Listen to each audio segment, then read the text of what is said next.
When you talk to 5,000 people, I think probably the best thing I've learned in all these is like just tend to pick up patterns, right? And you start to notice that everyone that's trying to write a book, start a business, like we all are the same. And I hear the same things over and over again about, what their fears are, what their challenges are. And like, I could tell you everything I've heard. The biggest thing that I think I hear the most is there are so many people with just amazing ideas. And sometimes I'm listening to these people, I'm like, I don't even feel worthy hearing this idea. Like, this is going to be an amazing book. And then they ask me for validation if it's a good idea. And it's like, it's just that self-sabotage, right? Most people are looking for that validation. I think when you're an author, you got to realize that like your success is not just going to be because you paid this company or because you chose this person to mentor you. Ultimately, it is up to you, okay? Not only do we give people a process, so one, you got to be coachable, okay? We're going to give people a process. Their book is going to be launched powerful and it's going to make a difference right out the gates. No one's going to believe you or unless you believe in you. Hey, Chandler Bolt here, and joining me today is Mr. Chad Aleo. Chad is a publishing consultant at selfpublishing.com. He's a motivational speaker and the author of multiple books, including Breaking the Charts in his upcoming book called The Book on High Ticket Sales. In the last 5 years, he's talked to this is crazy stat, y'all, over 5,000 aspiring authors have talked to Chad one-on-one. He's helped a ton of them take the leap to get started with their book. And through these calls, he's discovered the difference between why some authors make it and why other authors don't. This has been a long time coming. Chad has been just a huge part of our growth at selfpublishing.com and a big part of the reason why we've grown so quickly. And so he knows a lot of things well, sales well, he knows books well, he knows real estate investing well. But today we're going to dive into kind of two things. So we're going to talk about, obviously 5,000 one-on-one conversations, a lot of lessons learned there in the trenches that I think will be helpful for everyone listening to this or watching this. But then we'll also talk about his book coming up and the process of high ticket sales. So if you're thinking about as an author, doing sales to grow your business or build a business off the back end of the book, or if you're curious about getting into high ticket sales, that piece will be really interesting. So we got a lot of ground to cover. Let's dive straight in. Chad, great to have you here. Yeah, man, it's super fun to be here. And man, I think this is something we've talked about and you've heard me talk about it multiple times. Just the growth of selfpublishing.com through the years. There was 8 people when we started, and just to be like at this point where we got over 60 employees, Inc. 5,000, 3 years in a row. And, now we're at this best top podcast and now I'm being interviewed with you. It's a cool thing. And so I appreciate you having me on, especially to talk about my book. So it's great. And when a stat that I didn't even think about, you're running a business within the business.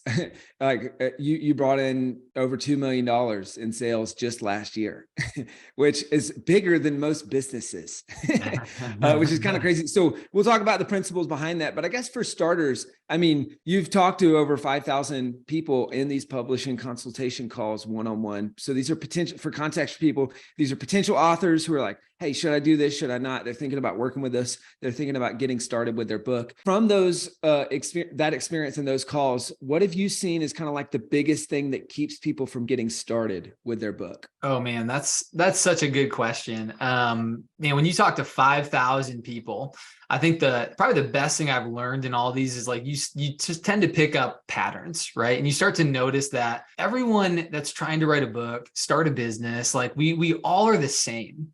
And I hear the same things over and over again about, what their fears are, what their challenges are. And like, I could tell you everything I've heard, but it usually boils down into 3 buckets, right? Someone's having a mindset challenge, they're having, I don't believe I have the skill set to do this. Or maybe it's something along the lines of, I think I need a system that I can just follow that just shows me what to do. Like everything boils down to those 3 things. And I know most people probably listen to this podcast could say, oh yeah, it's definitely my mindset. I'm probably holding myself back, or, I don't believe I can create this best-selling book. And, but I would say, the biggest thing that I think I hear the most is there are so many people with just amazing ideas. And sometimes I'm listening to these people, I'm like, I don't even feel worthy hearing this idea. Like, this is going to be an amazing book. And then they ask me for validation if it's a good idea. And it's like, it's just that self-sabotage, right? And so that would be the biggest challenge that I hear most people come to me with, which is like, is it good? Is it going to be, is this worth even talking about? If it's not, I'll just get off the phone. I'm just like, man, like you're a CEO or whatever, and you're nervous, right? You know, that imposter syndrome. So this is exactly what I was about to say. I was going to say, so it sounds like imposter syndrome, and it sounds like almost borrowing the belief from someone else to get started that I'm worthy of writing this book. Is that kind of the biggest thing? 100%. Yeah. I mean, most people are looking for that validation. Is this okay to do? Regardless of all the accolades that they've already achieved. Because we talk to some amazing people, famous professional artists, we talk to top best-selling, authors already, or CEOs, whatever, So it is. I feel like we get to do one of the coolest things ever. And it's, I think, kind of one of the most interesting jobs ever, because you just get to talk to just the people we see booking calls with us. It's just like, what in the world? It's like NFL athlete or senator or just like crazy experience in professions. And so it makes for really fun conversations. So, okay. Someone's coming in, they're on that call. They're like, oh man, I don't know if I have the mindset to do this. Like, I don't believe myself, or I don't know if I have the skill set. Is this book going to actually be any good? Or I don't know how to do this. I need a process to follow. All of those are kind of in buckets of indecision. And I think a lot of times you get people come on the call, they're like, oh, cool. Let me talk to my spouse. Oh, cool. Maybe next year, maybe someday. Do I have the time to write the book? It's like writing a book is not this thing that people are just like, hey, I've got to do it right now. So oftentimes people want to procrastinate. How do you kind of help people get off the fence and make a decision to actually commit to this book on those calls? Oh man, another good question. Procrastination, I don't know where this came from, but we live in a procrastination, right? Most people, the default of society is we want to wait to take action on anything, right? I mean, before you propose to your spouse, whatever, like you got to think about it. Okay, like this is a big deal, before you buy your first home. I mean, before you take that job, and then you always go to someone else. And I think there is this element where as kids, we grow up, and this is deeper than I thought. And as I'm starting to think about it, we're so used to asking for parents for validation. And so I think as we grow older, we always looking for that, someone to tell us it's okay. And it feels scary to go do something that most people haven't done before. And especially it's super vulnerable. Like you're about to publish a book on an idea, right? That you believe is like, you just know the best content on it. And is it okay to do it? Is it okay if I do this, Chad? And so, when I start chatting with people, when we talk about like urgency and we start thinking about like what is really holding people back, you definitely, when I'm chatting with someone, they have a great idea. I mean, those are the best ones because man, it's so exciting just to be like, you have an amazing idea. You can do this. But also, there's that element of there's so many people, and there's probably a lot of you on this podcast where you've been thinking about this for 2, 3, 5, 10, 15, 20 years, and you still haven't started. Okay. And I think sometimes that comes from this feeling of you hold this status where you think you have to climb so high to be successful, when in reality, you just need to go deeper, okay, into the piece of just like actually getting it done, right? And knowing that it's going to be done is better than perfect. But it's that more of that element of, man, oh man, if you've been thinking about it, like, what are you worried about? We're all going to die someday. And hey, might as well leave your mark, write your book. And who knows? You're never going to know if it's going to be successful unless you do it. Right. Yeah. So you just got to take that action. That's great. Well, and I mean, we always talk about, hey, people who pay attention. And so I think a lot of times the thing that happens on the call, it's symbolic. It's like, all right, I know this is no small amount of money, but and as soon as I decide to do this and spend this money, it's done, right? For a lot of people. And so that's almost there's a lot of symbolism in even just that decision to say, hey, I'm going to sign up. I'm going to work with you guys. You've been with the company for a few years and obviously had a bunch of these calls. 5. You've been able to see, 5. You've been able to see like a lot of just not only on the, I mean, it'd be one thing if you're just talking to people first time on that first call, right? But you've been able to see, all right, I had that call, and then year 1, year 2, year 3 later, what happened with that author. So what have you noticed is kind of like some of the common traits of the most successful authors that you've talked with? Great question. So when I'm thinking about some of the people I've spoken with, I think that's a cool blessing to still be here, right? Because most people, they leave a company in a year and then they forget and they go on, do something else. But it's pretty cool to see the full circle. It's not like I just started doing this and I just signed someone up and I'm like, cool, you're going to publish your book. But man, to think about, the Mike Ackers or the Hayden Crabtrees, right? Author Skip the Flip, and the DiLorenzos when they signed up for, 6 Pillars of Intimacy, right? It's so cool just to see that, what I told them would work actually does. But also I think there's this willingness to realize that, hey, if it is to be, it is up to me. Okay. And I think when you're an author, when you're an entrepreneur, if you're anything, you got to realize that like your success is not just going to be because you paid this company or because you chose this person to mentor you. Ultimately, it is up to you. Okay. Not only do we give people a process. So one, you got to be coachable. Okay. We're going to give people a process. Their book is going to be launched powerful and it's going to make a difference right out the gates. All right. And then we're going to tell them, hey, these are things you can keep doing to maintain that momentum to where it's not just going to be another dud on Amazon that has no reviews. And now you can say, hey, I wrote a book, right? But people are going to look at it and you're going to say, man, I'm so proud of this, right? And so the first thing, like I said, is they're coachable. And then the second thing is they believe that, hey, I have to take action too and be willing to do the little things or the hard things that some people aren't willing to do, right? Like reach out for podcasts, because marketing never stops. That's a reality. Right. So you got to know, in your words, you got to know Sam, right? Sales and marketing. Oh, Sam, love that guy. Or I've learned to love that guy. So I love that. So common traits of most successful authors are coachable, they're action takers, and they're willing to get outside their comfort zone and do the things that a lot of other people won't do. And in a lot of cases, that's becoming friends with Sam,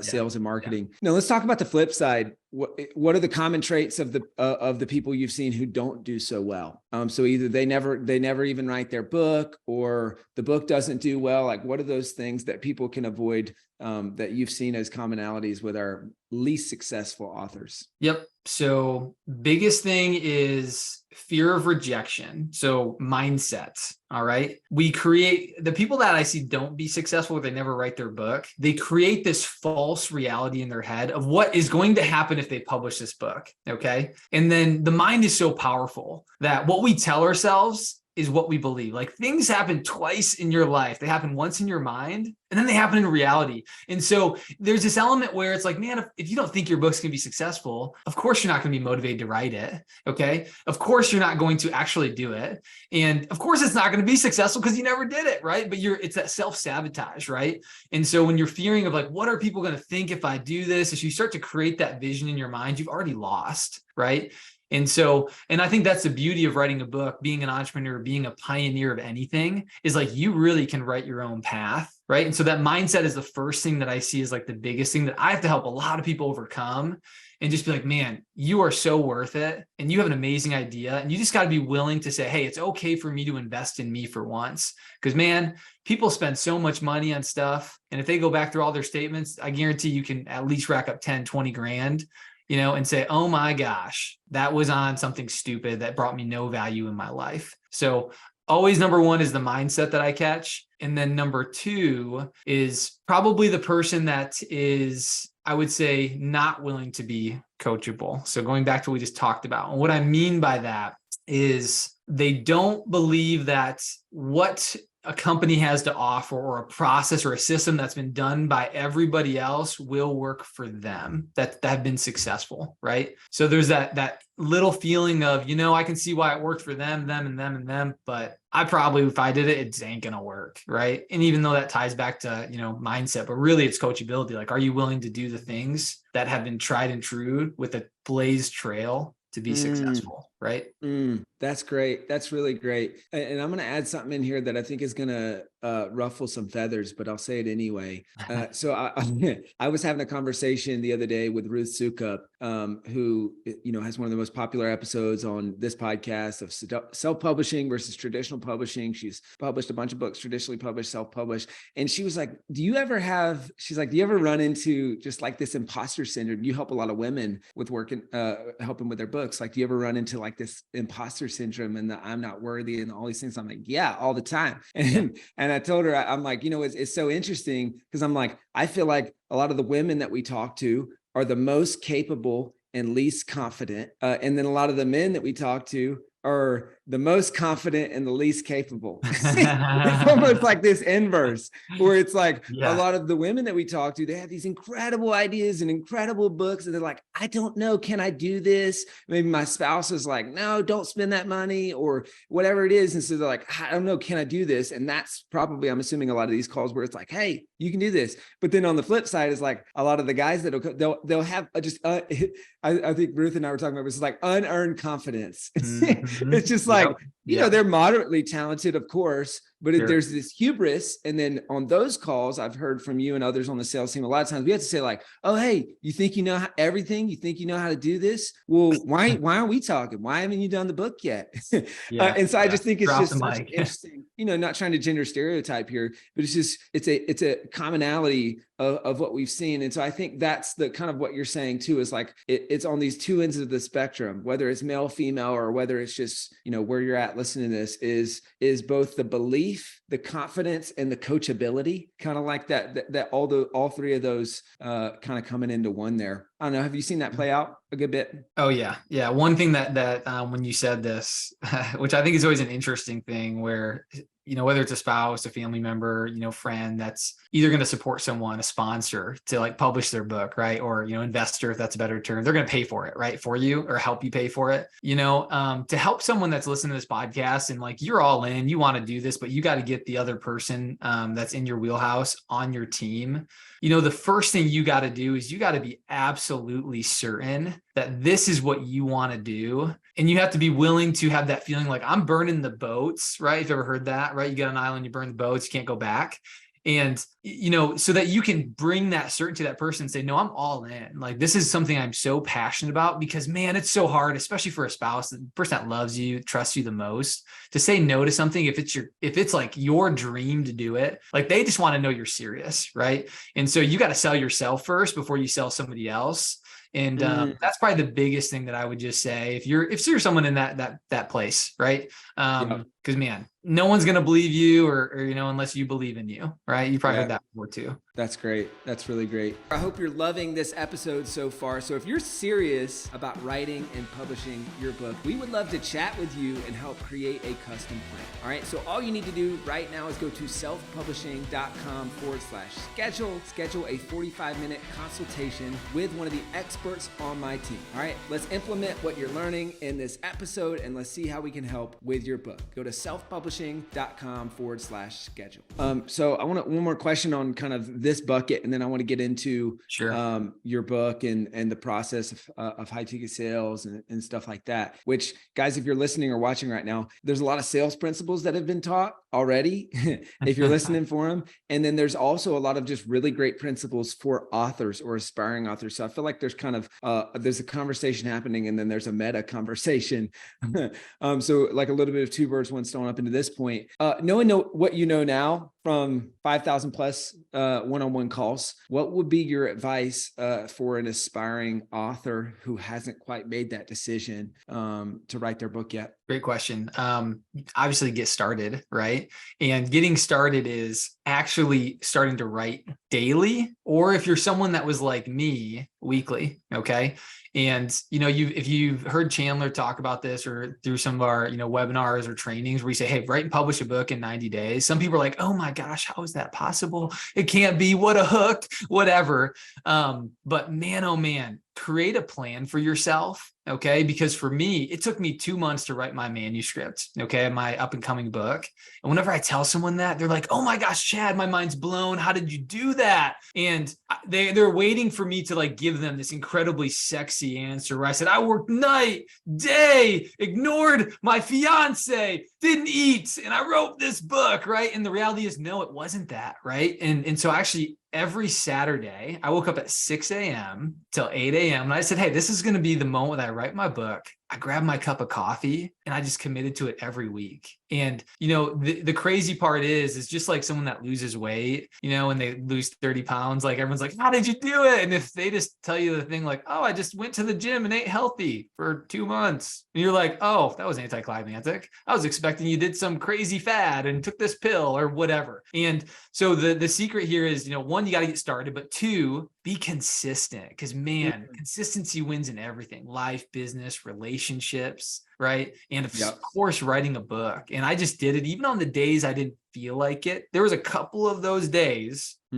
where I just worked on my book for maybe 30 minutes just to write something down. But guess what? It was a win because I made progress, right? And that helped the habit strengthen. And of course, now I got a book that's ready to go. And, it's exciting, right? So make a plan and stick to it. That's the biggest thing. That's really great. That's awesome, man. I love that. So if you're listening to this or watching this right now and you want to chat with Chad one-on-one about your book, go to selfpublishing.com/Chad. Okay. This is if you're serious about writing a book, you want to take the next steps with your book, you want to have one of these calls, and maybe on that call, you make a decision to get started and a decision to work with us at selfpublishing.com. So go to selfpublishing.com/Chad if you want to book a call, and you can both see the process at work, but also use that call to get started on your book, right? And we can help you there. So this is great. So I want to transition to some book stuff. I guess we've been talking about book stuff the whole time, but specifically your book. So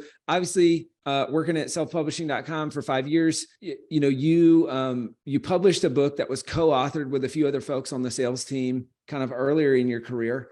What was the spark to finally write your first solo authored book? Like what was kind of the spark that led to that? I knew this question was going to come. And, I was actually a joke in the company in a fun way. It wasn't like, this way of like, but it was always like, oh, Chad, you're going to write that book. And the reason I say that is because I actually have 2 other books that I've already written, and then I just never published them. Okay. And there's some people here that might be in that boat, right? You've already written something and it's just like, do I do it? Do I get it out there?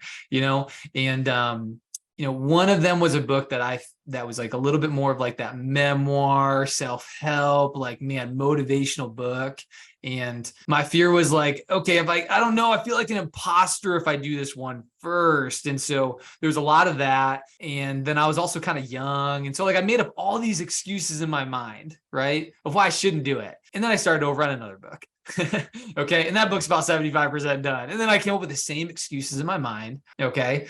And then I let a couple years go by. And then I got made fun of a little bit more, right? And just poked at, people were poking the bear. And eventually I was like, all right, enough is enough. Like I need to write a freaking book. And so I wrote, the book on high ticket sales. And that was something where I felt like, man, people are always asking me, one, how can I get better at sales? How can I be, someone that doesn't have in the sales world what we call commission breath, but someone that has like a caring style when they sell. And so putting everything into that book was like, okay, this is for coaches. This is for aspiring salesmen. This is for people trying to get better. And it's just like everything I know. And this is what everyone asked me about. And I'm like, it's the broken record conversation. And it was just so simple to write it because I've talked about it for years. And I've been doing this for a long time since I sold books door to door. Right. And so that just it was just an absolute no brainer. And then there was that moment, and we all have that moment of decision where you're either going to do it or you're not. And I think sometimes you don't just make this decision quick, but you almost want to take a minute, take a breath, like slow down for a second. And you just got to decide like, man, who you're going to be. And if you want to be an author, an entrepreneur, go freaking be it. And then it's like this thing where you just like everything in your being and it's meaningful. And then you take massive action. You just go, right? Don't worry about being perfect. I just wrote my book. I took the best advice from Chandler that was, don't try to edit while you're writing, right? And man, it was quick, and it was a lot easier. And I felt so good about it because I just got to that place I need to be, that state to do it. Right. That's great. That's really great. So I guess looking backwards, what are the biggest reflections or lessons learned on kind of the stops and starts? Is there anything that you would have done differently, or just any big lessons learned that might be helpful for people who are either sitting on a couple books that are mostly done, or kind of in that phase of indecision? So I think the biggest thing is surround yourself with good people. Okay. And so I'll tell you why. When I think back to my first, or one of my books that I was going to write, I remember reaching out to someone that was just close to me. I was like, hey man, think about writing this book. And, I was already writing it. I just didn't want to say I was, because it just felt scary and vulnerable. So I was like, I'm thinking about writing this book, even though it was 70% done. Hey, what do you think? And I can't share the title because I think I'm still going to use it. So I don't want to spoil it, but I share the title with the guy and he goes, you want to call all your readers X? And I was like, oh no, I don't. You're right. And so I scrapped this book, and you probably know what book I'm talking about, Chandler. Yep. And so I scrapped this book, and it was someone that was like, I wouldn't say it was in my inner circle, but they were like, in the circle within the circle thing. So they were close enough. And I thought he was someone that would be excited about it, and just kind of gave me like that feedback that like just lowered my confidence. And so, for this next book, I was like, I'm not telling him about it until it's done. You know what I mean? And he didn't mean to be that way, but it broke my confidence a little. And so, when you think of a plant, right? And when a plant, a seed gets planted, okay, of course it blooms into something, but if it's surrounded by bad soil, obviously that plant is not going to flourish. And so, if you are going to share what you're doing with people, just make sure that that these people actually truly are your biggest supporters, right? And they want to see you win, because there are a lot of people that are in our lives that maybe they don't, right? And so just make sure that who you're sharing that stuff with, your goals, is going to be someone that is going to empower you, not slow you down, right? And so that was probably the biggest lesson I learned, and that's what I do with this book. I was like, cool, I'm going to make sure that the people that know I'm doing it are cheering me on. Like, those are the people that like I'm sending my wins to, and they're telling me, man, awesome, keep going, right? This is a great stuff. Like, that was so inspiring to have that along the way. That's cool. Jim Rohn says you are the average of the 5 people you spend the most time with, right? And so for anyone listening to this or watching this, I'd invite you to do an audit. Who are those 5 people? And how can you get around people who believe in you and believe in your book, right? And hopefully that is someone locally that you can talk to, or maybe an accountability partner. For a lot of people, like myself, that's why they end up working with us at selfpublishing.com, is because they want to get in the room, or come into Author Advantage Live, right? They want to get in the room with people who are like them. And I just remember growing up in a small town in the middle of nowhere and feeling like, man, nobody gets me or understands my goals and ambitions. And I think that's, it's pretty common for people like us and who are just, very blue collar, kind of, middle of nowhere, people is, the guidance counselor says you got 5 options of jobs that you can do. And so it's just breaking out of that and getting around people who believe in you, I think, is a really great takeaway. Let's touch, Chad, on some of the principles of the book on high ticket sales. What are some of the things that you lay out in that book, and maybe even principles in there that could be helpful for authors who want to use the skill set of sales to sell books, to grow their business using a book? Yeah, well, we'll definitely go to Amazon, buy that book. And it is written, if you've read Chandler's book Published, written very similar, where it tells you exactly what you need to do as if you've never done it before. Okay. So this is not for the world's most experienced person that isn't coachable, right? It is for someone that is always willing to learn more. But man, there's so many different layers to sales. And, I'll give you guys just a little bit of a concept that we throw around here a lot at selfpublishing.com, right? When we think sales, people think scripted. They think sleazy. Guy's just saying this because he was told to say this. And, really a big concept of that book is embracing what we call here at selfpublishing.com, the conversation structure. Okay. And the reason you have a conversation structure, the similar reason why someone prepares for a big speech or a talk, all right, is because you want to know what you're talking about and you want to be organized, okay? Because if it's not organized, people don't latch on, they don't understand. And, rule number 1 is a confused person, they never buy anything from you. So you have to have a conversation structure, okay? So it's not really sleazy at all, but you got to know where you're going so you can properly explain something. So what we break down in that book is the entire process of how to have an effective structure, okay, that helps someone understand what it is that you're trying to offer them. But most importantly, one of the biggest things that, man, I really think that in that book, it's going to separate from so many books, is how to sell people with a serving mindset. Because man, oh man, there are so many people out there where their goal is just to make their next dollar.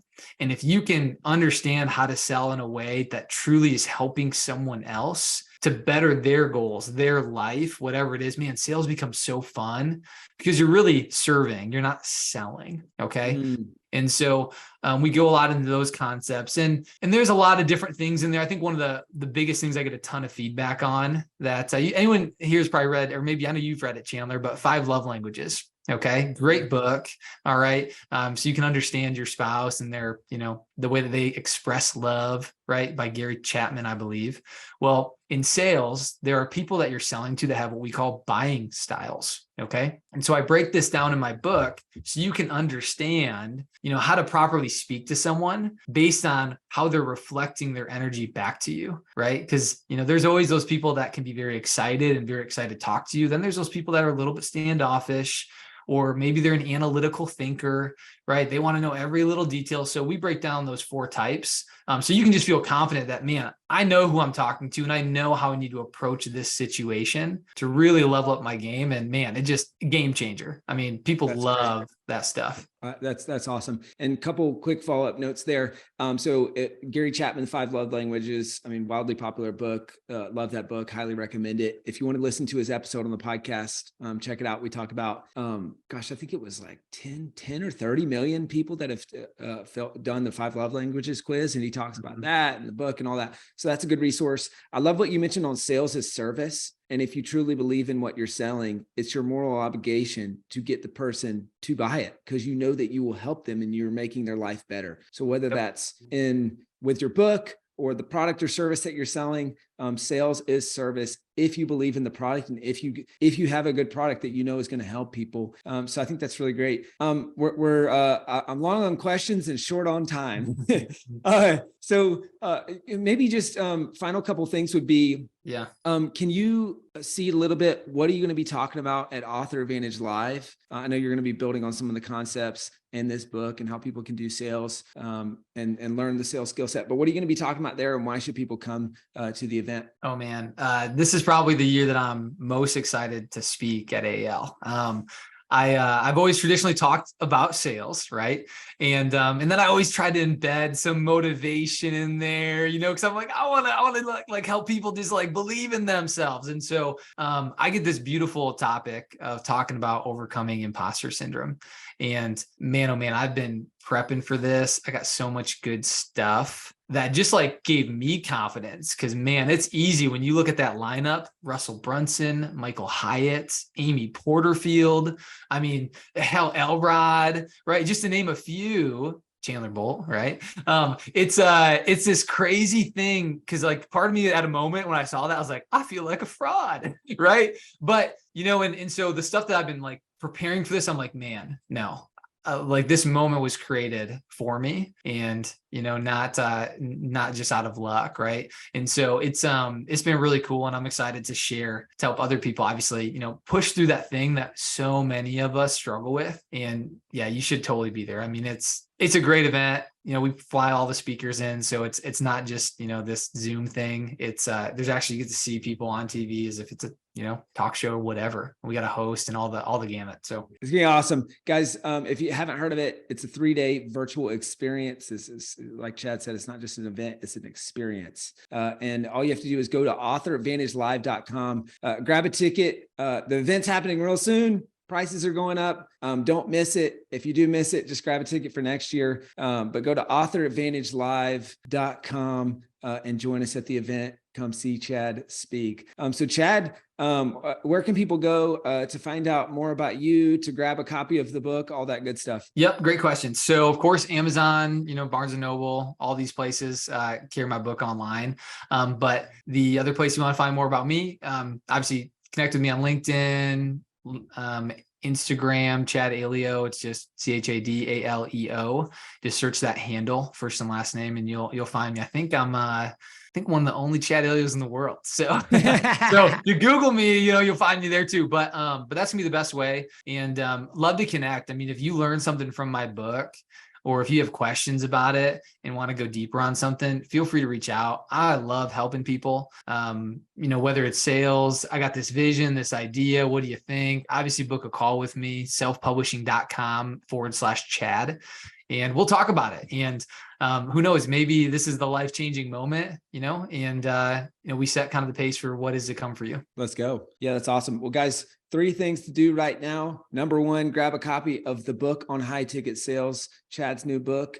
Number 2, grab a ticket for Author Advantage Live so you can see Chad speak in person. That's authoradvantagelive.com. Number 3, for the overachievers who are ready to get started now with your book and maybe talk with Chad about that, go to selfpublishing.com/Chad.